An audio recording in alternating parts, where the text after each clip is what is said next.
Көрермен, бүгін біз сүйіспеншілік тілін анықтаудың жолдарын үйренеміз.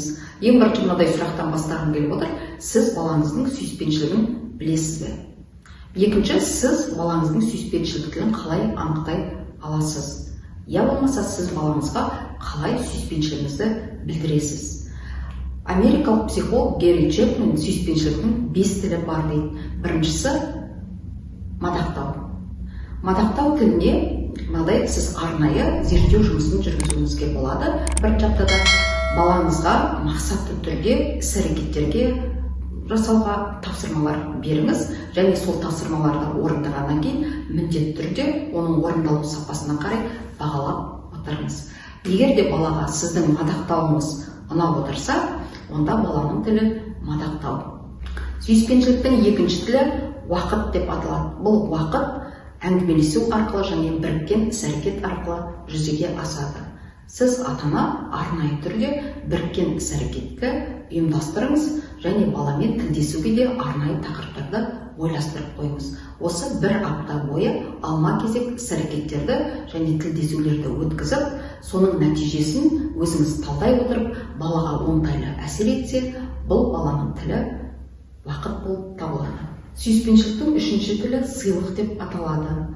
Бірақ бұл ата-ана үшін де, бала үшін де манипуляция құралына айналып кетпеу керек. Балалар сыйлық алғанды жақсы көреді. Сондықтан біз балаларды қуанту үшін, ынталандыру үшін сыйлық жасауға себептер табу керекпіз. Оған арнайы эксперименттер жасап көріңіз. Егер де балаңызды шынайы қуантса және жігерлендірсе, оның тілі сыйлық болғаны. Сүйіспеншіліктің төртінші тілі көмек деп аталады. Ата-ананың енді міндетінің бірі де бұл көмек беру балаға шынайы бала үшін жасап бермеу керек. Мысал келтіретін болсақ, балада түрлі жағдаяттар болады, ода ашу туындап жатады, реніш туындайды, яғни өз эмоциясын өзі басқара алмай жатады. Осы жерде ата-анасы ересектің позициясында бола отырып, балаға эмоцияны қалай басқару керектігін үйретуі шарт. Соңғы тілі жанасу деп аталады.